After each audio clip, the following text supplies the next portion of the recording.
no eran latigazos con un cuero, no. Eran un flagrum tacitalium donde tenían sus ramales 3 bolas de acero, que el objetivo no era ya desgarrar la piel, sino dañar al hombre internamente.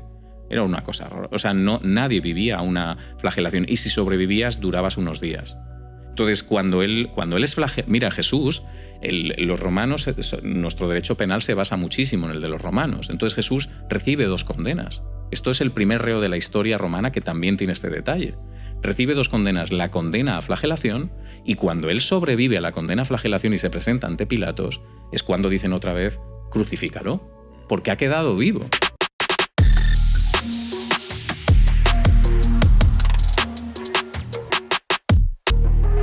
Bienvenidos. Hoy tenemos un programa muy especial. Vamos a estar hablando del manto de Turín, o la sábana santa, como la quieren llamar. Es algo fascinante, sumamente interesante, y hay una exposición que se ha presentado en diferentes países, en Europa y acá en América, que se llama en inglés The Mystery Man, en español El Hombre Misterioso, que tiene que ver exactamente con la historia del manto, lo que está reflejado en el manto y cómo lo podemos ver de una manera artística y una manera reflejada a través del arte. Y hoy con nosotros tenemos un artista de Dios que se llama Álvaro Blanco. Bienvenido, Álvaro. Muchas gracias. Qué bueno que estás acá. Muchas gracias. Estás en tu casa. Fran, gracias, Fran. Cuéntame de Mystery Man. Cuéntame qué es el Mystery Man. ¿Por dónde empezamos en esta historia tan apasionante y tan empregadora, ¿no? No sé a dónde remitirme, pero podría decirte que llevo 21 años en esta historia y que todo comenzó en Oviedo, en la Catedral de Oviedo, donde descubro el sudario de Cristo. Un sudario que decía la historia que había llegado desde Palestina en un arca de madera y que había surcado las tierras. Todo parecía como una historia casi de Indiana Jones, ¿no? Y yo quedé entre escéptico y un poco intrigado. Entonces me puse a estudiar y descubrí que ese sudario estaba vinculado a la sábana santa que estaba en Turín, y que el sudario había cubierto, en primer lugar, su cabeza y que la sábana es su cuerpo. Y que esta sábana sí había sido estudiada por científicos de la NASA. Yo empecé a sentir que esto no era la típica historia ni reliquia, ¿no?, habitual, y me comencé a estudiar la sábana santa sin pensar que me llegaría a convertir, según dicen los expertos, en el comisario, en el creador y en la exposición más grande del mundo de este objeto. Cuéntame de esa exposición. Estás ahora en Miami. Te tenemos aquí. Vamos a estar 3 meses con esa exposición en el Florida International University. Cuéntame de esa exposición. Esta exposición ya se puede decir que es la conclusión de muchos años, ¿no? En una primera fase, cuando empiezo en este proyecto, empiezo con una exposición que se llamaba La Sábana Santa, donde comienzo con todos los estudios. Me llevó 5 años realizarla. 12 salas, una historia a través de 250 piezas en las que voy contándote todos los estudios que habían abarcado a la Sábana Santa. Deseché los menos inverosímiles y me quedé con los más, de alguna manera, los más comprobados. La idea era contarle a la gente una especie de documental, que al final es lo que la exposición es una especie de documental que en vez de estar en tu casa viéndolo en la tele, estás caminando y viendo obras originales, muchas de ellas. Hay una, como os comenté antes, una moneda de oro, la primera imagen de Jesús en la historia, donde está reflejada completamente el rostro de la sábana santa. Entonces ya The Mystery Man es la conclusión de todos esos estudios llevado a esa figura tan importante que es la parte más importante de la exposición, que es ni más ni menos que la primera figura en la historia hiperrealista de Jesús de Nazaret, basada en los estudios que hay de la sábana santa. Hablemos de la sábana santa. Yo quiero que tú me expliques, como si yo nunca hubiese... Como si nadie... Claro, este es el detalle. ¿Qué es la sábana santa? ¿Por qué le llaman manto de Turín? Vamos a irnos atrás, ¿no? Ahí sí tendríamos que irnos... La sábana santa, para que nos entienda la gente y nadie sepa nada de la sábana santa, también llamada la síndone, o en inglés es of Turin, que no sé bien la pronunciación. La sábana santa, fíjate, acaba en Turín, que es la antigua capital de Italia, debido a un recorrido bastante curioso y misterioso distinto al sudario de Oviedo. La sábana santa, según los estudios y el arte y los estudios que se han realizado, sale de Jerusalén, llega primero a Edesa. En Edesa hay un rey que tiene lepra negra, pide a Jesús en una carta que le cure. Jesús le manda a través de un emisario que no le puede curar, pero que le enviará una tela por la que curará. Todo esto parece como una historia extraña, pero la verdad sea dicha que por fuentes y no cristianas, el rey existió, se llamaba el rey Agar. Este rey tenía la lepra y fue el rey que convierte su reino, el primero de la historia, al cristianismo.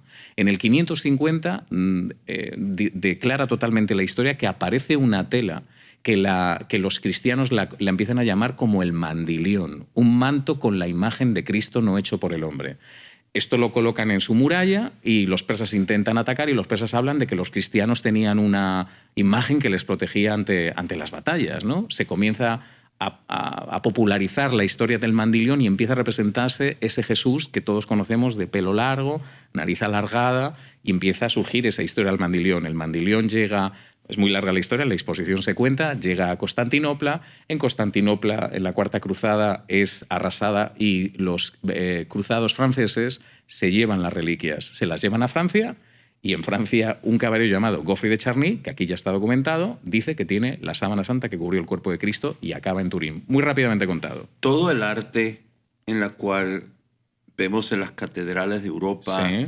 Y en los cuadros famosos de estos pintores que eran genios. Correcto. Donde se sale reflejado Jesús. Sí. Viene de la imagen que está en el manto. A mí siempre me hacen la misma pregunta. ¿Es la sábana santa falsa o no? ¿O es original? Yo digo, falsa o auténtica, lo que puedo afirmarte con total certeza es que la sábana santa es la imagen por la que todo el mundo conoce a Jesús de Nazaret. Todos los pintores famosos... Absolutamente. Cogían la inspiración en lo que estaba... Paul Vignon, un investigador francés, descubre que hay 15 marcas a lo largo de la historia, o sea, como en un retrato, como en la policía, hay un retrato en el que él se da cuenta que hay 15 rasgos que los pintores han retratado continuamente a lo largo de la historia, copiando un original pictórico. La pregunta era, ¿cuál es este original pictórico? Hay que entender algo muy importante. La sábana santa no refleja a Jesús vivo. La sábana santa refleja a Jesús muerto, con unas heridas y traumatismos que solo son detallados desde el punto de vista forense. Fíjate el detalle que los pintores retratan estos detalles forenses. Entonces el Jesús que todos vemos, el Jesús de Miguel Ángel, el Jesús de los Pantocrátor, el Jesús del románico, del gótico, es un Jesús que está retratado de una sábana donde está muerto, donde está en su estado muerto. Por eso aparece una pomulación excesiva, por eso aparece la barba, por eso aparece la barba arrancada, como está en la sábana santa y como dice la Biblia. Por eso aparece el lado totalmente derecho como tumefacto y el izquierdo como más bello. Por eso aparece el pelo alargado y liso porque está empapado de sangre. O sea, todos los detalles que los pintores copiaron a lo largo de la historia en realidad estaban copiando el original pictórico, y ese original pictórico era la sábana santa. Que lo encontraron cuando la sábana santa llega a Francia. Sí, no, pero la sábana santa, acuérdate que te he ido contando que tiene un recorrido histórico. Entonces, en Constantinopla, primero en Edesa, los primeros cristianos en el arte paleocristiano lo empiezan a copiar, por eso nace el Pantocrator. Para que la gente nos entienda, fíjate, en la exposición yo tengo un mosaico romano del siglo III encontrado en una mansión o en una casa romana, donde después de la muerte de Cristo, más o menos al 300 y pico, ya el cristianismo se estipula. Entonces, hay retratos de Jesús anteriores al que conocemos, como todos lo conocemos. Están, si ahora la gente, y nos los podrán poner en imágenes, ¿no? Está este mosaico romano, están las catacumbas de Priscila en Roma, donde los primeros cristianos, bueno, aparte de que el primer símbolo cristiano es el pez, después los primeros cristianos empiezan a dibujar a Jesús como el buen pastor. Fíjate, sin pelo largo, con el pelo rizado y sin barba. Esos son el primer Jesús, los que más estaban cerca a él. ¿Qué ocurre en la historia para que pasemos de esa imagen de ese Jesús que la Biblia nunca habla, los evangelios nunca hablan, Jesús tenía el pelo largo, tenía barba, eso nunca lo dicen? Lo que ocurre es que aparece la sábana santa. ¿Y qué ocurre? Que los artistas van copiando la sábana santa. El Pantocrátor es el primero, pero luego el segundo es la moneda que te cuento. Y esa moneda es la prueba oficial de que la sábana santa estaba en el siglo VII en Constantinopla. En la sábana santa la imagen que está es un hombre de pelo largo y barba. Sí, la barba está arrancada, es un hombre de 1,80 m, 1,79 m. 1,80 m es 5 pies, 10 pulgadas más o menos. Sí, un hombre muy alto para la época, un hombre fuerte. Jesús, nos dice la Biblia que era carpintero, no entendamos carpintero como el que hacía mesas. Carpintero en aquella época y su padre era de construcción. De hecho, él muchas de sus parábolas habla de construir. habla de destruir este templo y lo reconstruiré en 3 días. Entonces, él era un carpintero, era un hombre fuerte. En la sábana aparece un hombre fuerte. Jamás un hombre débil podría haber... ¿Cómo de qué peso en la sábana? Pues podríamos estar hablando 82 kilos, algo así. 160 libras, algo así. Sí, Okay. sí. Entonces, ¿tú sientes que Dios te llamó a hacer esto? Bueno, ya te conté en una experiencia que tuve. Yo ya con 11 años ya venía muy orientado a esta historia porque ya estaba en un monasterio cantando latín y gregoriano de niño escolano, ¿no? Que aquí es muy habitual, en América también, que la gente cante en las iglesias. Pues yo cantaba en una iglesia de un monasterio impresionante que es Salonezo el Escorial, es un monasterio impresionante, y yo ya era un niño cantor que me sentaba mirando al cielo y veía las pinturas de Dios y me hacía esas preguntas, ¿no? Digo, ¿quién es este hombre crucificado que ha muerto por mis pecados? ¿No? Me decían, y yo era un niño. Entonces yo ya era un niño que ya me hacía muchas preguntas. Jamás pensé que me iba a convertir en un artista de Dios. Pero todo fue enfocado por esa experiencia personal. Yo llevaba estudiados muchos museos y cuando a mí me aparece la Sábana Santa, fíjate, yo comienzo en la historia de Jesús, me desprendo de la historia de Jesús, me convierto en un hombre banal como todos, en la vida contemporánea, buscando pues, la aprobación de la sociedad, lo típico, ¿no? Cuando yo descubro la historia de Jesús, que empiezo a realizar esta exposición, yo me acerco a él como un hombre de estudios, de ciencia, y acabo totalmente transformado, ¿no? A través de su historia. Pasaron muchos años, pero cuando yo me acerco a la sábana voy con ese ojo crítico, con ese ojo de todavía, bueno, ¿esto qué es, no? Pero cuando me empiezo a entrar en la historia de la Sábana Santa, toca primero mi inteligencia y a través de mi inteligencia digo, wow, esto es lo más increíble. Además, yo había hecho muchísimos museos de España, había hecho Atapuerca, Altamira, desde que el hombre era un mono, a todas las vertientes artísticas, desde Roma hasta el Renacimiento, ¿no? Catedrales, iglesias, conocía mucha historia, casi hice un máster en historia. Cuando yo conozco la sábana, digo, esto es lo más increíble que yo he conocido en mi vida. Hablemos de eso. ¿Qué es lo que hay en la sábana? ¿Cuáles son los detalles de lo que hay en la sábana? Sabemos que es la imagen de un hombre. Sí. ¿Por qué piensan que es la imagen de Jesús? ¿Cuáles son los detalles? Pues yo creo que la sábana, precisamente el conflicto que tiene y que la diferencia de otras reliquias o del sudario de Oviedo que solo tiene sangre, es precisamente la imagen. O sea, verdaderamente la imagen es la verdadera incógnita de esta historia. Porque la sangre podría, si no hubiera imagen, la sangre podría ser incluso de cualquier persona, ¿no? Y no se sabría. Pero es bastante impresionante pensar en esa imagen, ¿no? Los primeros en realizar los estudios es un equipo científico de americanos, que son los únicos que acceden a la Sábana Santa allá en el 1980 y pico, llamado Lestur. Este equipo, dirigido por John Jackson, descubre algo que cambiaría toda la historia de la Sábana Santa, que es con un sistema, fíjate, VP8, que era un sistema de la NASA, utilizado para observar la Luna y hacer cartografía lunar en relieve. John Jackson se da cuenta que la Sábana Santa tenía una imagen extraña y se le ocurre poner la sábana en este sistema de la NASA, que solo captaba, era interpretado por la sonda Vikingo 2, ¿no? Cuando John Jackson mete la imagen de la Sábana Santa en el VP8, que pondremos ver imágenes, lo que aparece es algo impresionante, y es que la Sábana Santa tenía información tridimensional. Y es la única imagen que reúne estas características en el mundo, salvo las imágenes captadas por la sonda espacial Vikingo 8 de Marte, ¿no? De la Luna.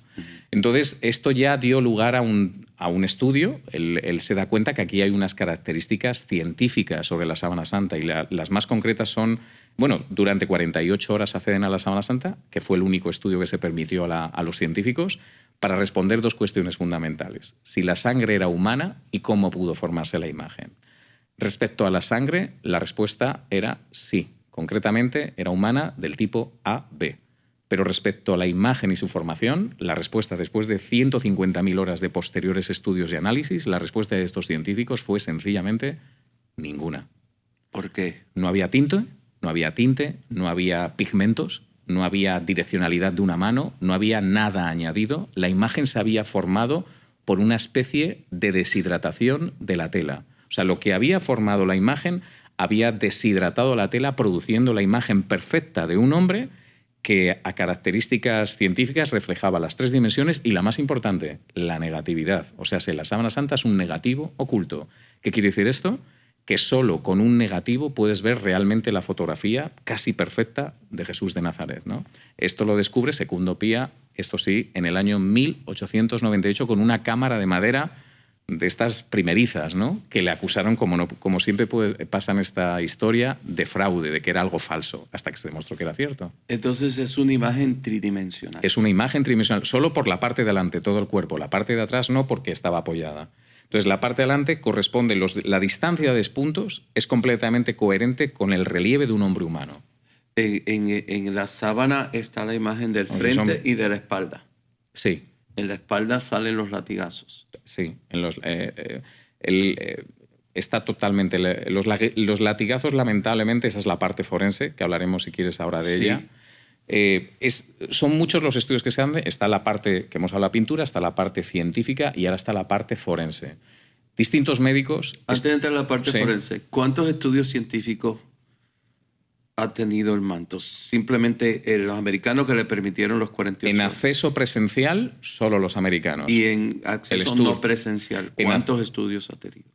Algunos son incuantificables porque alguno ha estudiado, cada 2 por 3 aparece una información. Por ejemplo, Paolo Di Lázaro es un científico que yo conocí de Italia, para mí uno de los más importantes estudios.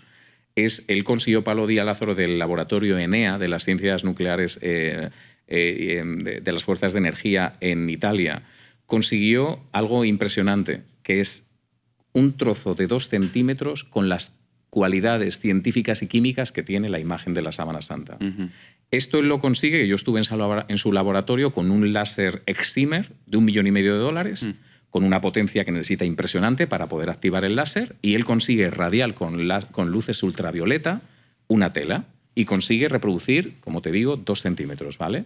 Entonces yo le pregunto, yo le pregunto qué sería necesario para poder realizar toda la sábana santa.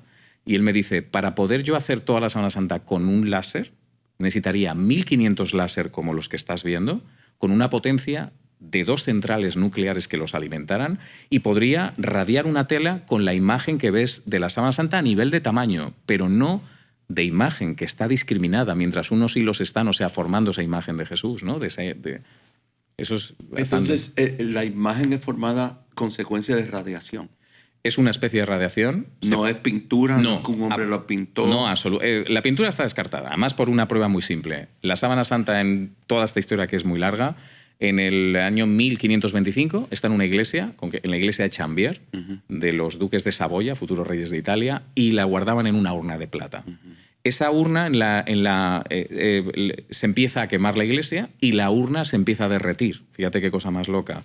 La urna empieza a caerle una gota de plata que atraviesa la sábana y por eso tiene esas extrañas quemaduras cuando la veis, que tiene como triángulos, ¿no? Porque estaba doblada. Sí. Bueno, pues eso que ocurrió horroroso, que casi destruye la sábana santa, nos indica que la imagen aguanta 950 grados de temperatura, porque estaba en una urna de plata y se empezó a deshacer la plata. Entonces, cualquier cuadro no superaría ni un mechero. Tú acercas un encendedor y la pintura empieza a deshacerse. Entonces, en el caso de la sábana santa, ni con el fuego se derrite. Impresionante. Con el calor. El fuego obviamente la destruiría. Claro, no, la imagen es simple y extremadamente complicado. Es simple porque la imagen no está añadida, lo que ocurre es que la tela está deshidratada, pero lo que se desconoce es quién o qué produce esa deshidratación. Lo más cerca, como te digo, Paolo Di Lázaro, con esos rayos gamma, con esa luz ultravioleta. Entonces es un misterio. Absolutamente. En el equipo de americanos de la NASA, que estuvieron 48 Varios de ellos eran de la NASA, de distintas, algunos eran fotógrafos, otros médicos. Ellos no tuvieron conclusión. Más allá que el grupo sanguíneo y estos detalles, que no había direccionalidad, lo pudieron comprobar, que no había una mano. La imagen es muy importante. Mira, esto es súper importante. No hay direccionalidad, pero algo más increíble, no hay un punto de iluminación. O sea, lo que produce la imagen, ella misma es la iluminación. Porque ahora mismo a mí me está dando un foco y yo tengo una iluminación de este lado, pero es que en la sábana santa no hay un punto de luz. Desde un fotógrafo te analizaría la sábana santa y diría, ¿qué imagen más extraña? ¿Dónde está el punto de luz? ¿Dónde está el punto de iluminación? Lo que produce la imagen es la propia fuente de luz. Eso es algo sorprendente. Que eso no tiene explicación. No la tiene. Yo siempre digo lo mismo, que la sábana santa, si te das cuenta con lo poco ya que hemos hablado en esta conversación, escapa a nuestro conocimiento. Escapa a nuestro conocimiento. De hecho, yo siempre digo que la ciencia está limitada por lo que conocemos. Por eso es más interesante la intuición, que ya se está hablando con este mundo de las IAs, llegará un momento que la IA sea más inteligente que nosotros. Pero ¿dónde coinciden todos los expertos de IA? Que lo que no podrá tener es intuición. Y eso es lo que nos diferencia al ser humano, que es la intuición que ya la están trabajando muchos científicos. La capacidad de tu cerebro de procesar con la información que tiene algo que es una respuesta innata tuya. Mi intuición me dice que esto, ¿no? Lo que pasó muchas veces en esta historia. Entonces, si te das cuenta, en la sábana, el hombre descubre la fotografía, descubre que es un negativo. El hombre descubre las placas rayos X, descubre que tiene como una placa radiográfica. Descubre las 3 dimensiones, es tridimensional. Descubre, casi se habla de información cuántica, ¿no? Una imagen. O sea, si te das cuenta, el hombre va descubriendo cosas. Y a medida que ya exactamente. Ese trozo simple y que yo he estado frente a él y sencillo de tela manchado de sangre y una imagen contiene más información que la que el hombre del siglo XXI puede comprender. Y todavía tiene preguntas. Bueno, y los científicos todavía tienen preguntas. Y las que no veremos. Por eso me parece interesante esta exposición y el cuerpo. ¿Por qué? Sí. Porque esta es la visión que nosotros, al igual que en el Renacimiento veían a Jesús con esas pinturas desde el arte, me parece interesante, y bueno, está mal que lo diga yo que lo he creado, el proyecto, la exposición y el concepto, pero yo me di cuenta que después de estudiarlo era necesario pronunciarme como artista del siglo XXI, como concepto del siglo XXI, cómo nosotros vemos esta historia. Amén. Cómo nosotros vemos a Jesús en el siglo XXI. Sí. Esta es nuestra visión. Estamos en el hiperrealismo, estamos en la ciencia, estamos en el análisis del arte y esta exposición reúne eso. Hablemos del lado forense. ¿Qué es lo que hay en esta imagen en lo cual los médicos y las personas que conocen lo que es un cuerpo muerto, qué es lo que esta imagen refleja? Bueno, los médicos, más que la imagen, estudiaron la sangre, el comportamiento de la sangre. El primer médico, Pierre Barbet, en el año 1933, es un médico agnóstico, se acerca a estudiar la sábana santa para desmentir que ahí había un hombre desde el punto de vista forense.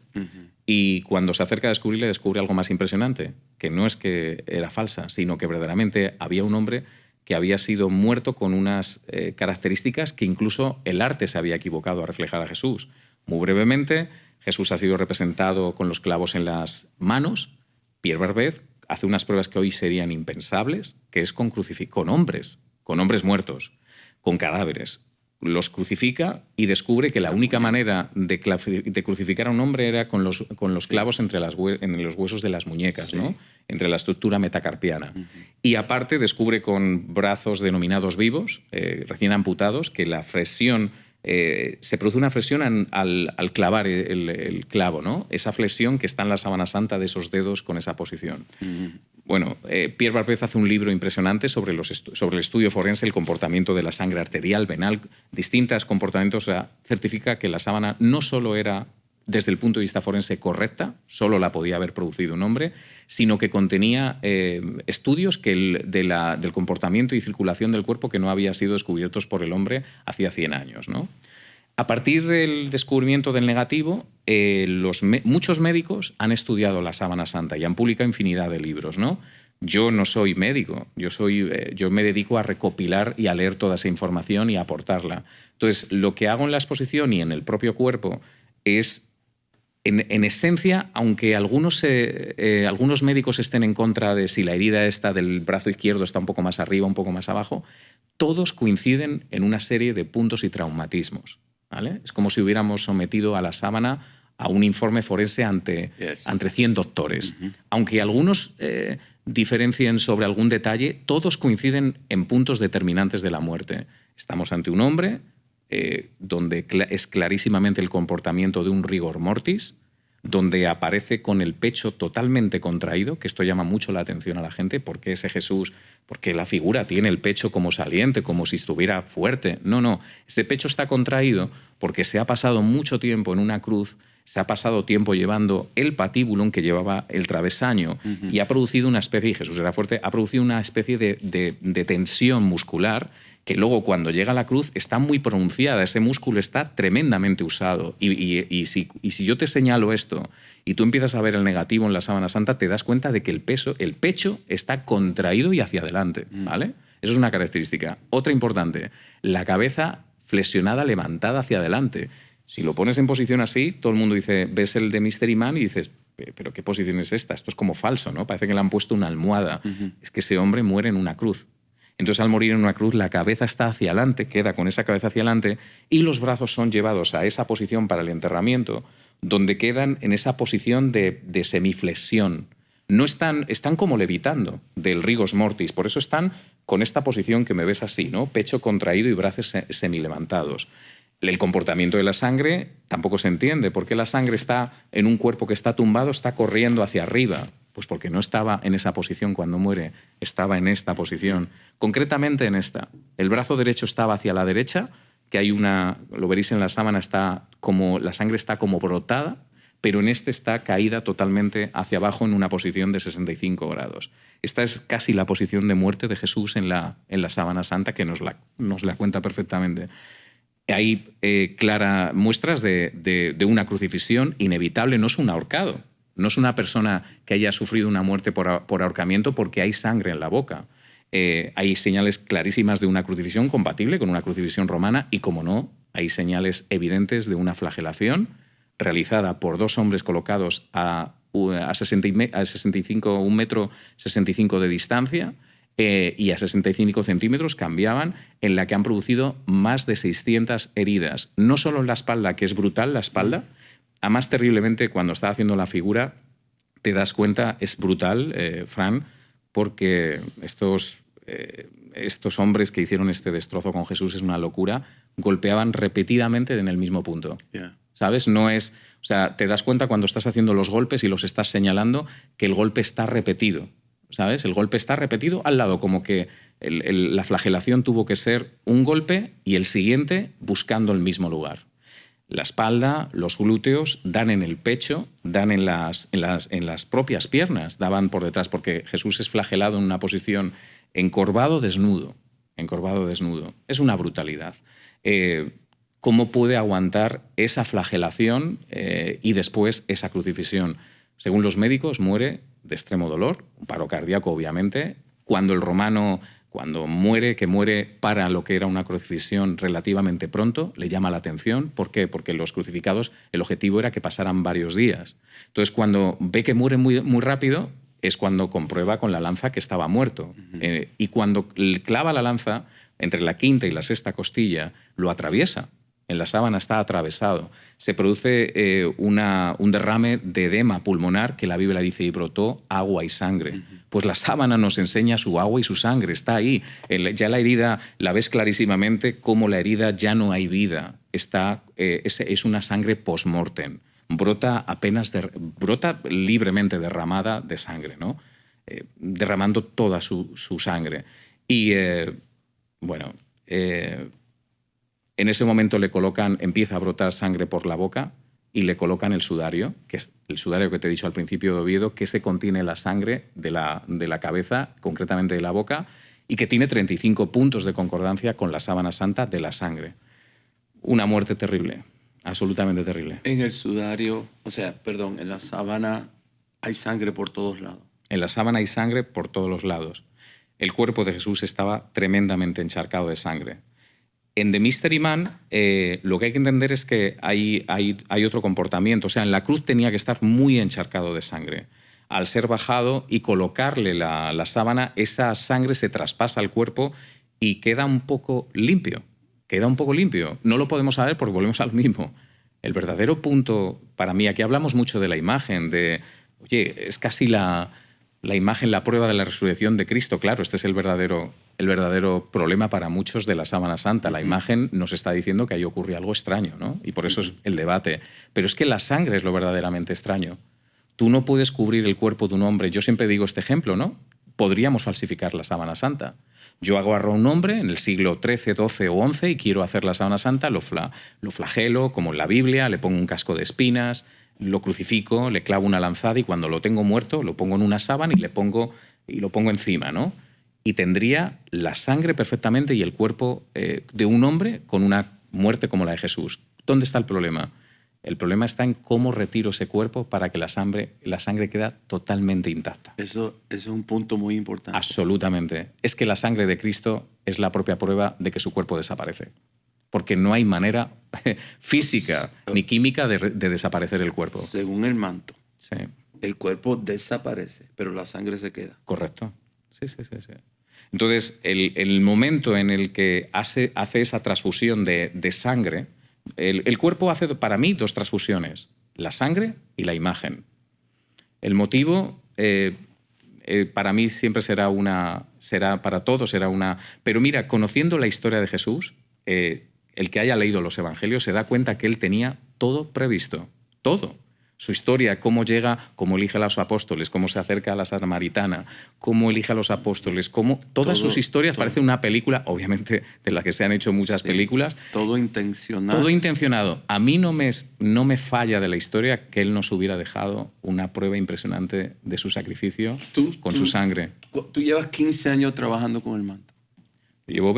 Bueno, desde que comencé en el año 2005-2006. Tú me dijiste que tomó 15 años el proyecto. Sí. Me tomó 15 años, primero la primera exposición, 15 años llegar a The Mystery Man. Entonces tú has creado, es una forma de arte. Sí. En ningún momento yo he estado estudiando. Bueno, quiero hacerte ahí una puntualización porque este es un punto. ¿Quién es el artista? Yo, al igual que Miguel Ángel, cuando hace la Capilla Sixtina, no la hace solo, ¿no? Yo me apoyé en un grupo de personas para poder hacer el cuerpo. Yo no domino todas las ciencias ni todas las artes. Entonces, el cuerpo, yo no buscaba ser un artista de dejar una obra, mira cómo yo veo a Jesús, como podría hacer un Miguel Ángel, con su arte impresionante, por Dios. Sí. Pero yo no buscaba eso, porque no me considero un artista a ese nivel. Yo sencillamente buscaba, al revés, reflejar al artista. Entonces utilicé... El artista... para mí el artista es lo que puso en la sábana. Exactamente. El artista... Alguien hizo eso en la sábana. Exactamente. Eso es un artista. Sí, él crea una obra. Su obra... Tú tomaste eso que está en la sábana y lo hiciste tridimensional en forma de una escultura. Exactamente. Exactamente como la sábana. Exactamente. Pero además, no solo exactamente en ese punto, sino, como te decía, la sábana, el cuerpo hace una transfusión de sangre a la sábana santa. Es que el cuerpo que ves es cuando ya esa sangre ha quedado en la sábana.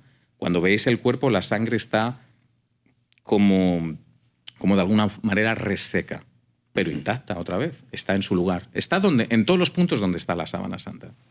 En las piernas. Todo, la rodilla, la escoriación de rodillas. Se marca lo del que tuvo una corona. Por supuesto. Terrible. 50 puntos de sangrado. Imaginaos un niño 50 puntos de sangrado. 50 puntos. Impresionante. 50. Sí, porque no era la corona esta que se ha reflejado a veces de laureles como los griegos o como... No era la corona griega, era la corona romana que era un casco. Los romanos tenían un casco, ¿sabes? No era la del deporte ni... Solo sangró de la frente, pero de la cabeza también. Sí, claro, toda la nuca. Un perímetro, todo el perímetro craneal está totalmente afectado y posiblemente atada para que no se cayera. Quiero aclarar algo, Álvaro, porque tu exposición no tiene nada que ver con idolatría ni crear una imagen para venerar. Tu exposición tiene que ver con arte, historia y tú estás recontando lo que encontraste en el manto. Absolutamente. Muy interesante. Sí, es que al final en la exposición trabaja todas las artes de este siglo, ¿no? La numismática, la historia, la arqueología. O sea, en realidad la exposición trabaja distintas artes y acaba en una obra hiperrealista. Entonces, verdaderamente es una exposición que podemos estar en cualquier lugar. Ha estado en una universidad, ha estado en una iglesia, puede estar en cualquier sitio. Bueno, acá en Miami estás en una universidad, una de las universidades más grandes de la Florida. Exactamente. Porque es una exposición que lo primero que es conocimiento. Sí. Y que puede ir... Y yo he visto a mucha gente no católica, ni cristiana, ni creyente que ha ido a la exposición. Sí. Por el punto de vista solo de interés de la historia. Son 2000 años de historia. Muy interesante. Sí. Hablemos de tu persona. 15 años estudiando, preparándote. Me imagino que tenías personas que supervisaban todo, cada instante, ¿no? Como es un tema tan controversial, un tema tan importante también. ¿Cuál fue tu experiencia? ¿Cuál fue el resultado después de tantos años trabajando con el manto, creando esta imagen de acuerdo a la que estaba el manto, que crea como una estatua? Cuéntame de tu experiencia personal. ¿Cambió algo en ti? Todo. Lo cambió todo. ¿Cómo comenzaste y cómo terminaste?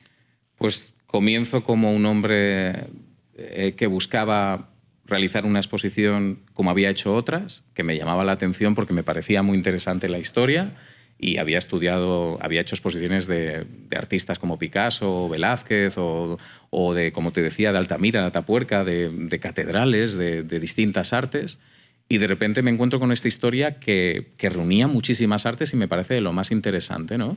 Cuando empiezo a entrar en la historia, jamás me iba a dar cuenta que estaba acercándome a encontrarme con Jesús. A encontrarme con Jesús, es mi historia de conversión. La sábana santa es mi historia de conversión. ¿Tú sientes que era Jesús, el hombre del misterio en el manto? Absolutamente. ¿Tú estás convencido de eso? Es que tengo la certeza, por un lado tengo la certeza científica, o sea, como hombre del siglo XXI, mi cabeza, mis estudios, todo lo que he analizado, las probabilidades serían tan... la historia, todo como está marcado, toda la información a la que he accedido, pero no fueron los estudios los que me hicieron entender que estaba ante Jesús. ¿No fue la ciencia? No fue la ciencia. No fue la ciencia. La audiencia se va a sorprender, y aquí entramos en lo místico, pero esta historia es así, porque Jesús es así. Fue un sueño que tuve, un sueño en el que Él se me acerca con mi padre que había fallecido, y se me acerca de la mano de Él y se acerca con un manto.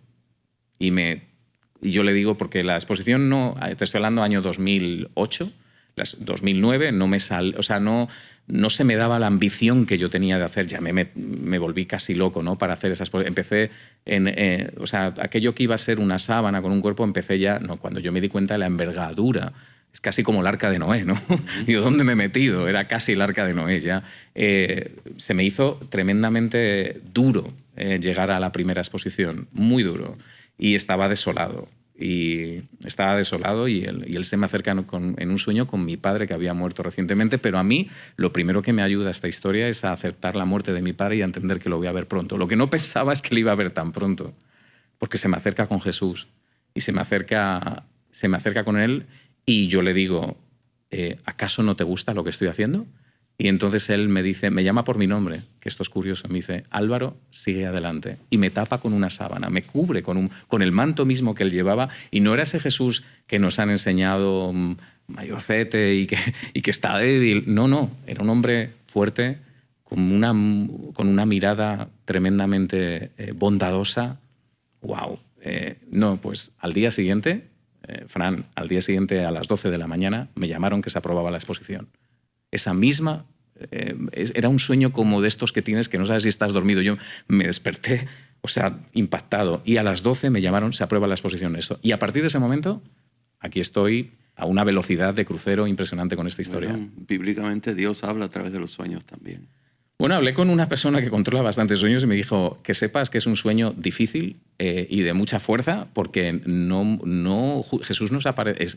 Date cuenta que todos pensamos, bueno, no sé vosotros, pero en una pieza que yo iba a hacer pensamos que cuando mueras vas a ver el rostro de Jesús. La gente piensa, en mi opinión, esto también me lo certificó otra persona, que hay una especie de ¿cómo decirte?, que te va a condenar, tal. No, el que te condenas eres tú mismo, porque ves su rostro y entiendes todo. Te derrumba. Perdón, exactamente, eres tú el que te condenas. Entonces se supone que tú vas a ver el rostro de Jesús cuando mueras, ¿no? Yo tuve una aproximación con él y la verdad es que me cambió muchísimo a partir de ese momento. Te lo tengo que decir y puede sonar, es como, te voy a decir un ejemplo muy tonto, pero es como estos Navy SEAL o los geos, ¿no? Esta gente que se prepara para... Yo me siento un guerrero de esta historia y me siento con mucho descaro y voy como esos apóstoles que iban sin miedo, decir, sé que tengo una verdad y la voy a contar hasta el final. Entonces estoy entregado a esta causa y por eso, todo esto acabó en algo muy enorme que no tiene nada que ver. Y que, bueno, que no tiene nada que ver, que es como comenzó mi historia. Te conté que yo comencé siendo un niño cantor con 11 años y a mí Jesús me manda una canción porque yo, descubriendo la Sábana Santa, descubro 3 reliquias de la Sábana Santa. 3 reliquias del siglo XVII y XVIII, en un relicario precioso, ¿no? Y en una de ellas, viéndola a microscopio, con otro investigador, nos damos cuenta que al microscopio tienen gotas de sangre. Estaban con gotas de sangre, posiblemente sangre de Cristo. Entonces a mí eso, bueno, esa reliquia es impresionante, la tengo guardada y espero traerla aquí a Miami en el próximo viaje y te la enseñaré. ¿Traerla a la exposición? Te la voy a enseñar, sí, la voy a traer. Ahora la tengo en otro lugar porque esto es una historia que también... Pues contiene parte del sudario. Sí. De la sábana. Claro, hoy es impensable, pero antiguamente se agarraban trocitos de las reliquias para dárselos a familias nobles. Porque la sábana pertenecía a familias claro, no privadas. Pertenecía a la iglesia, pertenecía a los duques de Saboya, Los duques. que luego fueron reyes de Italia. Y ellos después se la entregan a la iglesia católica. Pero apenas hace unos años, en el año 1980, se la donan a la iglesia. Apenas estuvo en manos privadas. En manos de los duques de los duques de Saboya, antiguos reyes de Italia. Entonces yo con esa historia de la sangre se me manda hago esta canción que se llama Sangre de mi vida.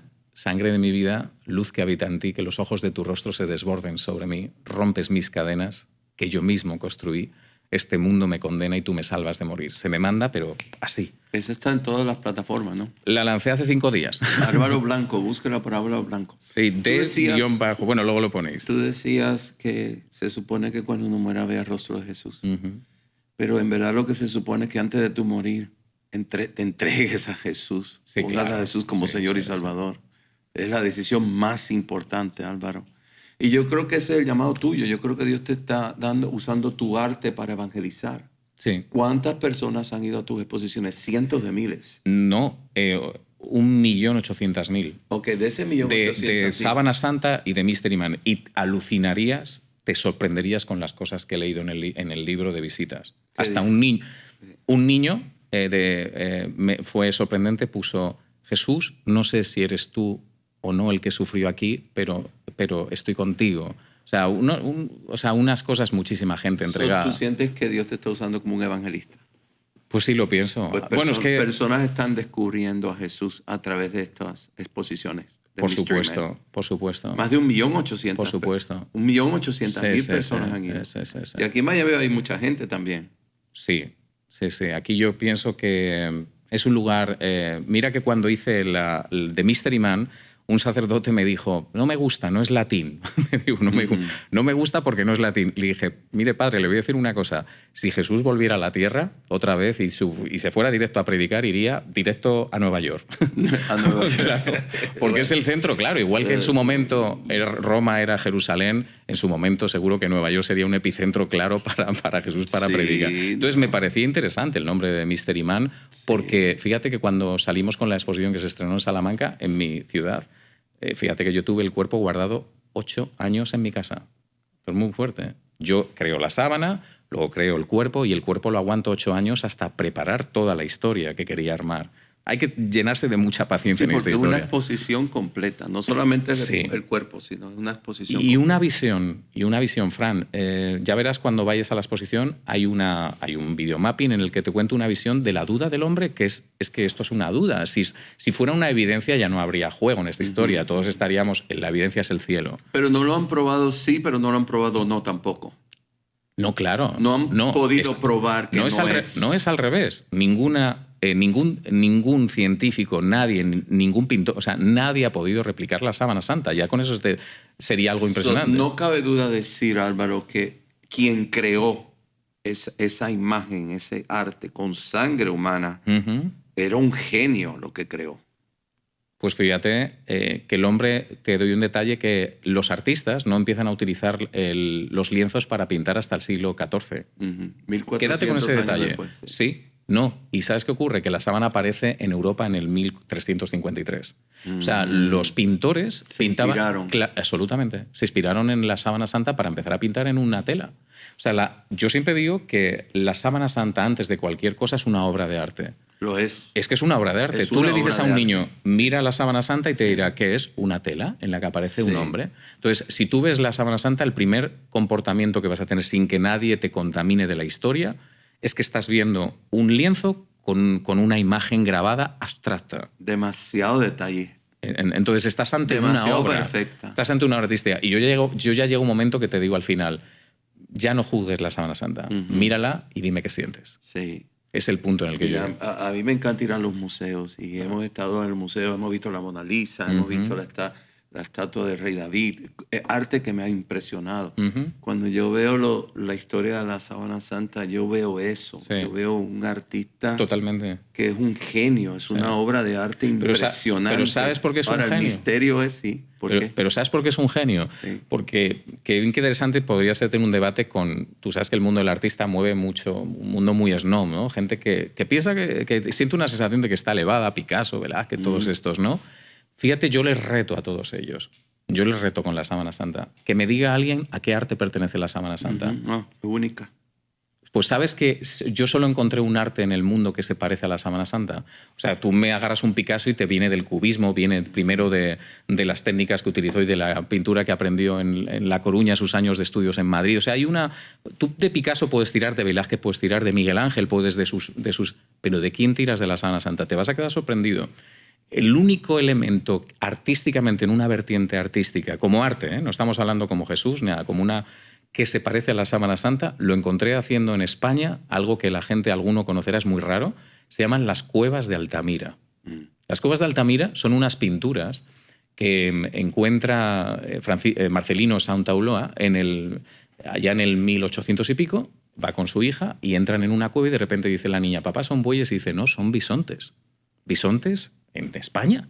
Entonces empieza a investigar este hombre y descubre algo muy parecido, un símil con la Sábana Santa, que eso eran pinturas de un hombre del Paleolítico, de hace 15.000 años, y se ríen de él. Lo presenta en Francia y todos se ríen de él, como con la Sábana Santa y Secundo Pía. Todo el mundo se rió de él. Y este lo presenta. Bueno, pasan los años, se encuentran unas pinturas similares y hoy en día sabemos que Marcelino Santaolalla tenía razón. Esas pinturas las pintó un hombre primitivo pintando a los bisontes que existieron hace muchísimos años en la península ibérica. Entonces, por eso pensaban que habían hecho una falsificación.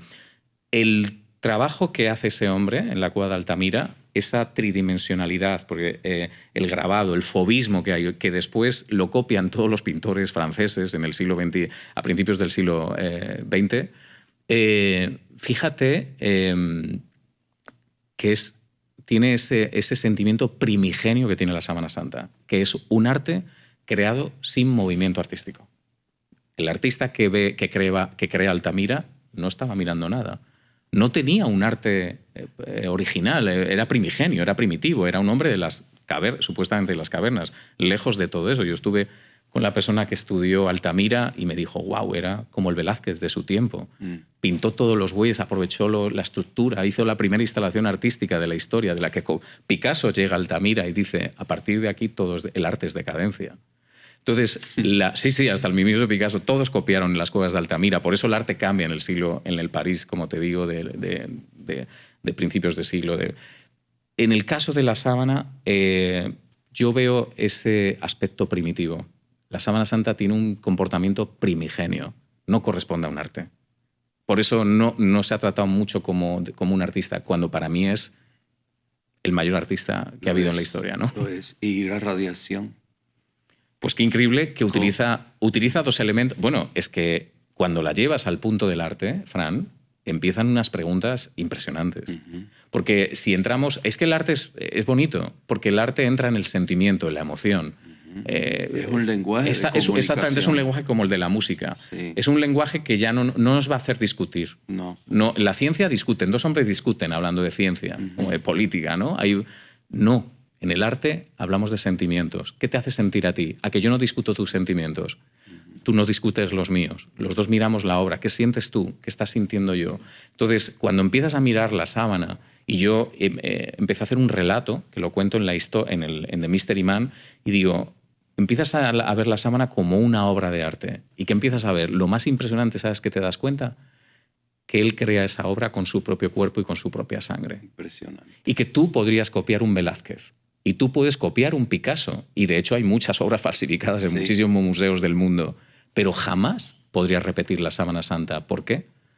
Porque él, con su sangre, crea una obra única e infalsificable. ¿Por qué? Porque la sangre no se volvería a repetir de la misma manera. Tú puedes llegar a la conclusión, tu opinión, de que esa imagen no es obra humana, que es una obra divina. ¡Wow! ¿Qué pregunta me has hecho? Impresionante. Lo has clavado. Esa es la dualidad de Dios y de Jesús. Es hombre y es Dios. El hombre es su sangre, es su cuerpo, y la imagen es su divinidad como Dios. La sábana santa muestra en los dos lados de Dios, de Jesús. Muere como hombre, sacrificándose, pero deja su cuerpo grabado para la historia como Dios. Y esa imagen atravesó la sábana. Fíjate. Ahí es donde se graba la imagen. Es que es más bien al revés. El cuerpo, el cuerpo comienza un proceso de alguna manera. John Jackson hizo una posible teoría. ¿Cuál es John Jackson? John Jackson es el americano, el director del Stur, que está vivo y que está aquí en Estados Unidos, lo conocí en México, habrá que invitarle aquí a Miami a verlo, porque no ha visto The Mystery Man, no ha visto el cuerpo. Invítalo. Sí, hay que invitarlo. John Jackson plantea una teoría que a mí me parece fascinante. Podemos afirmar con seguridad que un cuerpo, la sábana santa cubrió el cuerpo de un hombre con todos los detalles que la Biblia menciona de Jesús de Nazaret. La crucifixión. Todos. Y además de una manera impresionante e impecable, ¿no? Demasiado exacto. Tanto que tendrías que imitarlo, ¿no? Sí. ¿Vale? Algo atroz, ¿no? Y esa sangre queda intacta, ¿vale? ¿Cuál es la posible desaparición, la posible teoría para la formación de la imagen? Sabemos que la sábana cubrió el cuerpo de un hombre con todos los detalles de la historia de Jesús. Y la imagen, de alguna manera, es una especie de radiación, que produjo el propio cuerpo. Aquí nos saltamos un poco la exposición, no lo digo, me estoy saltando los cánones, es una teoría, ¿eh? Esto no, en la exposición va muy recta. Aquí es una posible teoría de John Jackson. Ese cuerpo dejó grabada por capas la imagen. No solo es una imagen fotográfica tuya como la que tenemos aquí delante de nuestra piel. No, la sábana santa tiene grabado estructuras óseas del cuerpo. Distintos médicos han apreciado los dientes como se observan en una radiografía en un dentista. O se observa también la cavidad de los ojos. O sea, se observa el esqueleto de Jesús, se observa.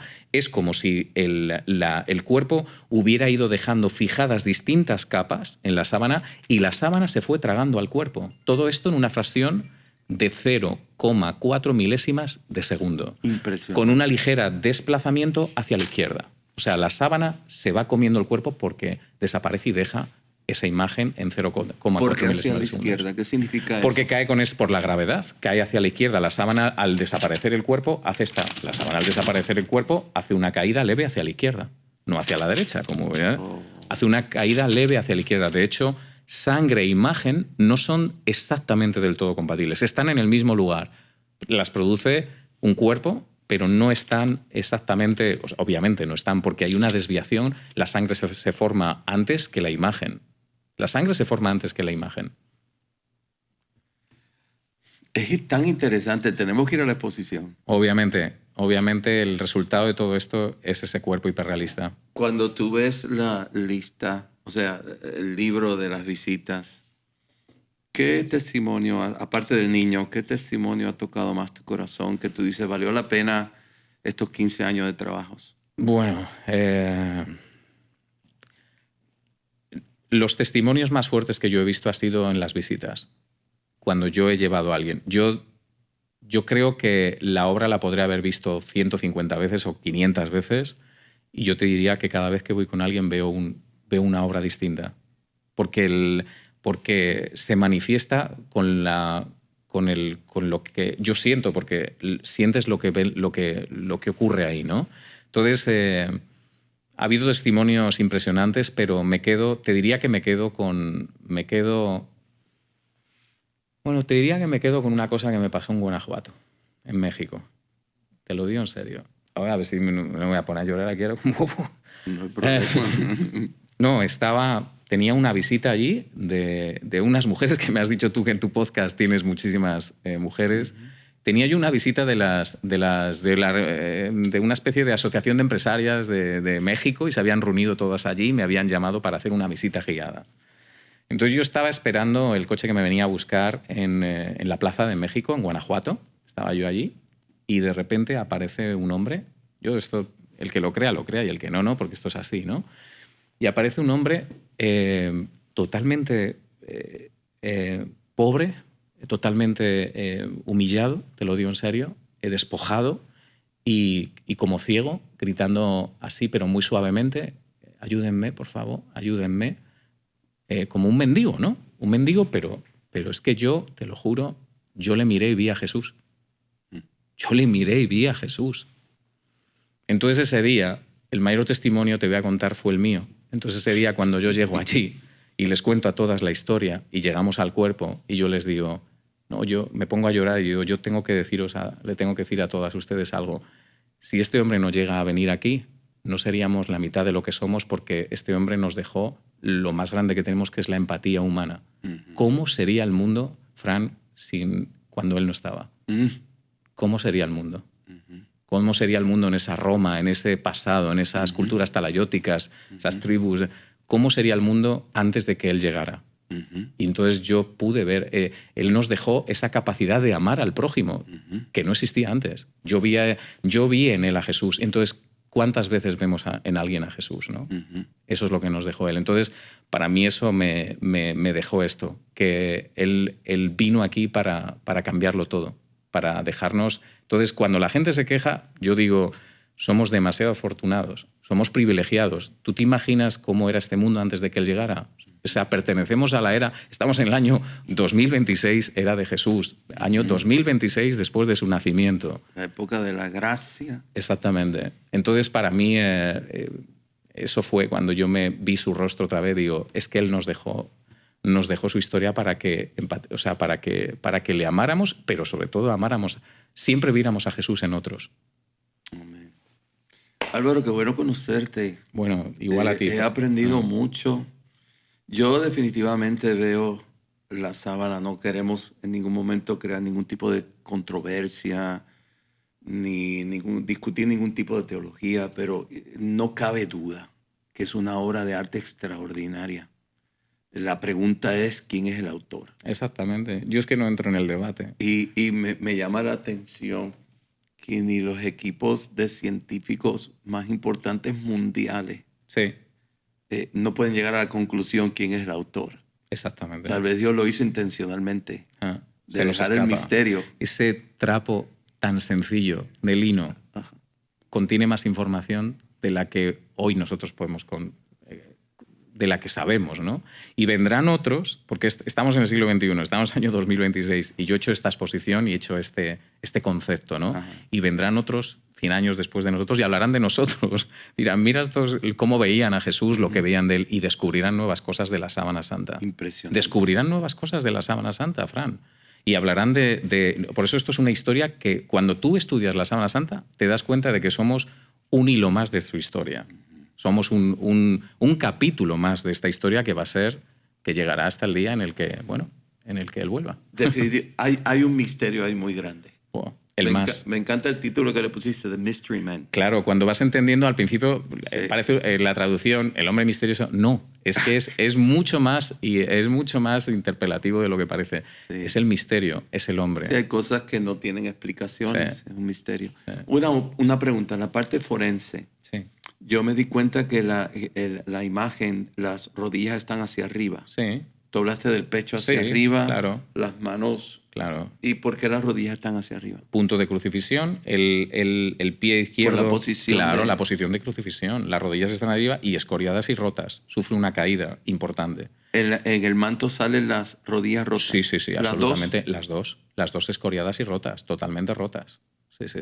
Por la caída. Por la caída, bueno, como en una parte de la exposición habla del punto de vista arqueológico, la cruz, a pesar de lo que se piense y ha pintado la pintura, o sea, han pintado los artistas, Jesús no pudo cargar, todo esto está en una posibilidad, pero no debería haber cargado una cruz. Los romanos no eran así, además. Existía el patibulum y existía el stipes. El stipe estaba colocado al final de la ciudad, como un palo. Sí. Los romanos eran pragmáticos. Sí. Tú llevabas tu cruz, pero en realidad lo que llevas es el patibulum y el palo estaba ya en el punto de ejecución. Claro, no vas a montar una cruz para cada reo ni de asomo. Ellos reutilizaban todo, clavos, patibulum y el stipes. Él cargó el patibulum. Así sale en la sábana santa. Que es el madero. Un travesaño agarrado de los dos. Y en algún momento él cae, que la Biblia habla de esa caída. Sí. La Biblia nos habla de esa caída. Sí.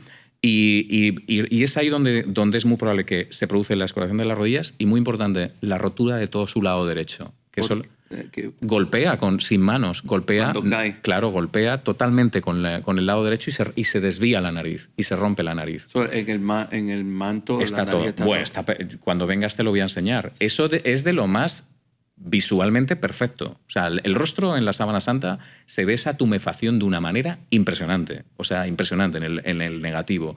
Y el ojo se ve totalmente abultado como el de como si hubiera recibido un golpe tremendo. Por eso está como Cuando deformado. él está llevando el madero, ¿está amarrado al madero? Sí. Lo amarraban sí, para lo amarraban al madero. Lo amarraban al madero. Y ahí cuando cae... Cuando cae no tiene elemento para protegerse ante el suelo. Cuando cae. Y date cuenta que va flagelado. Va con flagelación. Le han hecho una flagelación antes. No es un hombre que te agarren de nuevas y pongas a cargarte un madero. Venga, todavía llego hasta que ya es duro, que te van a crucificar, te van a tener ahí 3 días. Los romanos no inventan la crucifixión, pero la perfeccionan. Entonces, el objetivo era mantenerte tiempo vivo. Y llegado el momento... según los estudios, él dura 3 horas en la cruz. Efectivamente. Porque... Él muere como a las 3 de la tarde. Cualquier hombre ya habría muerto en la flagelación. Sí. La flagelación fue algo brutal. Los latigazos. No, es que no eran latigazos, es que eran golpes de bolas taxilin. Sí. No eran unos latigazos no eran latigazos con un cuero. No. Eran un flagrum tacitalum donde tenían sus ramales 3 bolas de acero. Que el objetivo no era ya desgarrar la piel, sino dañar al hombre internamente. Era una cosa rara. O sea, nadie vivía una flagelación. Y si sobrevivías, durabas unos días.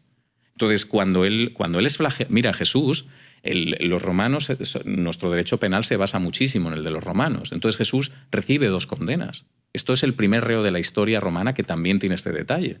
Recibe 2 condenas, la condena a flagelación, y cuando él sobrevive a la condena a flagelación y se presenta ante Pilatos, es cuando dicen otra vez, crucifícalo, porque ha quedado vivo. Ellos pensaban que ya iba a morir. Y entonces es cuando dicen, crucifícalo. Pilatos hace firmar ese documento, Jesús de Nazaret, rey de los judíos, en los 3 idiomas, que está el famoso titulus crucis, que es el INRI, abreviatura, y es cuando dicen esa frase de, tú no digas que él es rey de los judíos, di que él ha dicho que es rey de los judíos. Es cuando Pilatos dice, lo escrito, escrito queda. ¿Por qué? Porque era un documento oficial. Era un documento aquí como un documento de un notario, o sea, de una condena de un juez. Entonces él muere con ese documento y por eso Jesús es el único reo de la historia que conozcamos que recibe 2 condenas romanas, que eran 2 separadas totalmente. Flagelación, algo solo destinado a malhechores, a esclavos, nunca a los romanos que tenían el derecho a morir de una manera digna, con un veneno, con una llaga. Era el derecho que se le daba. Flagelación y crucifixión. 2 condenas terribles. La Biblia dice que por sus llagas fuimos sanados. O sea, cuando él lo bajan de la cruz, él estaba totalmente destruido su cuerpo. Y dice, no quebrantarán ningún hueso y mirarán al que atravesarán. Este detalle es importante. Sí. Le atravesan con la lanza y los romanos, para cuando ya querían irse y que muriera el crucificado, quebraban los huesos de las piernas. Y a él no le quiebran los huesos, como dicen las Escrituras. Para que se asfixiara. Exacto. Gracias, Álvaro. Gracias a Dios ti. te bendiga. Ha sido un gusto conocerte. Igualmente por invitarme a tu espacio. Oro que Dios te siga usando y que Dios use The Mystery Man y que millones, cuando vean la exposición tuya, tengan un encuentro cara a cara con Jesús de Nazaret. Espero que, yo digo siempre que yo tuve mi propio encuentro y el encuentro de cada uno es único e intransferible. Y si usted cree que el manto es Jesús el que lo hizo o no lo hizo, ¿quién lo hizo? Dios lo usó, un arte impresionante donde describe los detalles de una manera misteriosa y poderosa de lo que nuestro Señor Jesús padeció por ti y por mí en la cruz del Calvario. Muchas gracias, Álvaro, y gracias. Nos vemos muy pronto en otro programa de Fran López. Dios los bendiga.